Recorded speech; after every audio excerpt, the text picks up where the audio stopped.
Hi, everybody. This is Gadsad for the SAAD Truth. Today, I wanted to read for you an article that I wrote back in August 2014 on my Psychology Today column. And it's a story that I haven't often shared in public settings. I think, other than having written about it in my column, I discussed it in a lecture that I gave to young kids with behavioral difficulties at a high school. The title of my talk was on persistence, and you'll see in sharing this story that there was quite a bit of persistence involved. So anyway, so I was going to release this just as an audio, because ultimately I'm just going to be reading an article, but I thought maybe it might make your week more complete to be able to stare at my beautiful face. So here you go. All right, so the title of the article is 5 Lessons from a Lost Ring. Relationships require teamwork, optimism, and more than a little luck. On a recent Sunday, my family spent part of the day enjoying the glorious weather at my brother-in-law's home on the shores of a beautiful lake, followed by a visit to my in-laws' home bordering a fast-flowing river 10 minutes away. We went boating, kayaked, paddleboarded on the lake, and of course swam. These details will soon become relevant. Our 90-minute drive back to Montreal was uneventful. Close to home, we stopped at our local Starbucks. As I entered the cafe, I noticed a man's thick wedding ring and thought to myself, his ring is too thick and gaudy, and proceeded to automatically touch my own wedding ring, right here, with my thumb, as a means of reminding myself how much I valued it. By the way, as a side note, the ring, you probably can't see it here, but the ring has certain grooves in it right here. And those grooves is the etched markings of my wife's fingerprints. So her fingerprints are etched on my wedding ring and mine are etched on hers. How's that for romance? But I could not feel my ring. In a split second, I looked at my left hand and noticed that it had disappeared. Once my brain had fully processed this, I went to the terrace to tell my wife. Since I never take my ring off, and I knew that it was on my hand that morning, I knew that it had somehow become dislodged during the day's activities. This is where the story takes a truly miraculous turn. In a move befitting the top scientists on CSI, my wife downloaded all our photos and videos from the day to see if we could identify a window that might allow us to narrow down when and where the ring might have been lost. I married a smart woman. We had some photos from 1:24 p.m. that clearly showed the ring on my hand. We left my brother-in-law's house for my in-laws at around 4 p.m. During that time, I had engaged in countless activities in a deep lake with rather dark water. With renewed optimism, my wife moved to the photos and videos taken at my in-laws. Recall that they live on the shores of a fast-moving river. At my in-laws' chalet, I decided to swim against the current there as a form of water treadmill. My wife took a video of the treadmill swim, but then my father-in-law had requested that we take another from a different angle. The first video yielded no forensic value, but astonishingly, my wife was able to identify my ring in the second video by slowing it down and freezing the image at the 6-second mark. By the way, we still have those clips.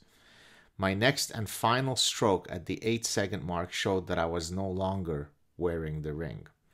If the story ended there, this would already be a breathtakingly astonishing anecdote, in that we had serendipitously identified the 2-second window during which the ring was lost.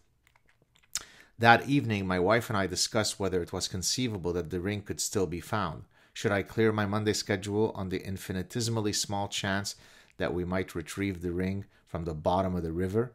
Could we truly be sure that it was indeed lost there and that the current had not swept it miles away?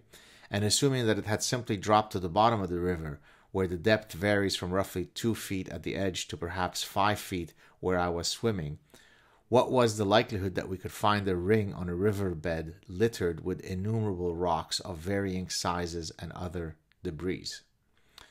Unfazed by the Herculean challenge, we proceeded with irrationally exuberant optimism. There's a life lesson. I suggested that we needed to conduct a physics experiment at the river to gauge the movement of a falling ring given the river's current. We found a worthless ring of roughly equal weight and size and headed back to my in-laws. Fortunately, they had the necessary snorkeling gear and water shoes. My wife tied the, quote, experimental ring to a long string and we began our experiment. The conclusions? 1. The ring drops rather quickly to the bottom of the river, notwithstanding the strong current. And 2. If it lodges itself tightly at the bottom of the river, the current is unlikely to move it from its hiding place. At this point, I announced to my wife that I was absolutely certain that the ring was at the bottom of the river and that we simply needed to methodically go over every square inch until we found it.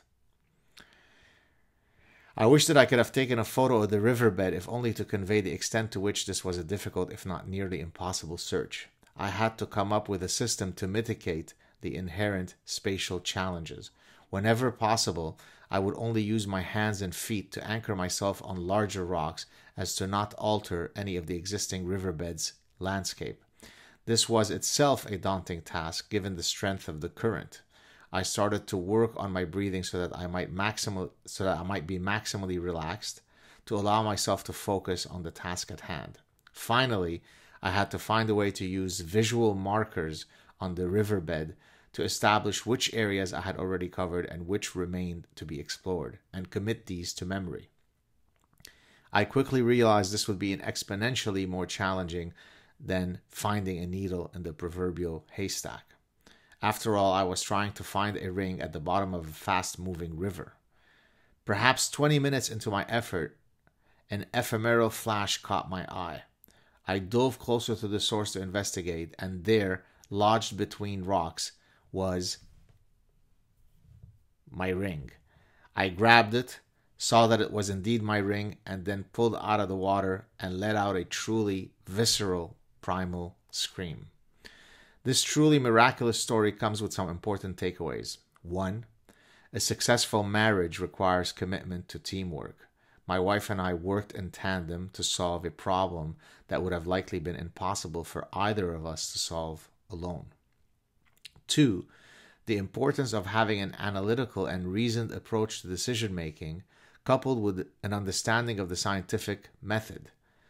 The, quote, hydraulic experiment allowed us to prune the search space in a manner that rendered the task more feasible.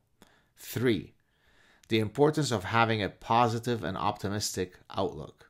It would have been profoundly easier to assume that the cause was lost when I first discovered that the ring was missing.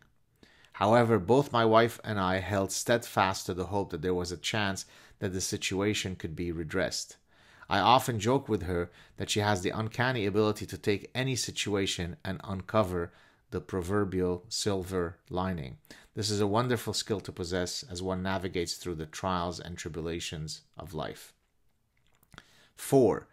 People's most prized possessions carry deeply symbolic and emotional significance. My attachment to my wedding ring is a powerful symbol of the infinite love that I have for my wife and children, and here I'm including my canine children. Perhaps I need to slightly rework the classic line from the Marvin Gaye song from "Ain't no river wide enough to keep me from getting to you" to "Ain't no river deep enough to keep me from getting to the symbol of our love," i.e. the ring. 5. Maybe the most important lesson. Not really. Take off your wedding ring prior to swimming. So now whenever we go on vacation, since that incident, I'm always very, very careful. And actually, I will post some clips, not clips, I will post the link to the article from which I'm reading right now, and you will see some photos that I posted in the article that exactly freeze the moment that the ring disappeared when I was swimming in the river and so on. Truly an incredible story, but I hope that you found value in it. It really demonstrates that there are some important takeaways from this happy ending of a story. Never give up hope. Always approach things with optimism and always use your critical thinking faculties to solve some of these important life challenges.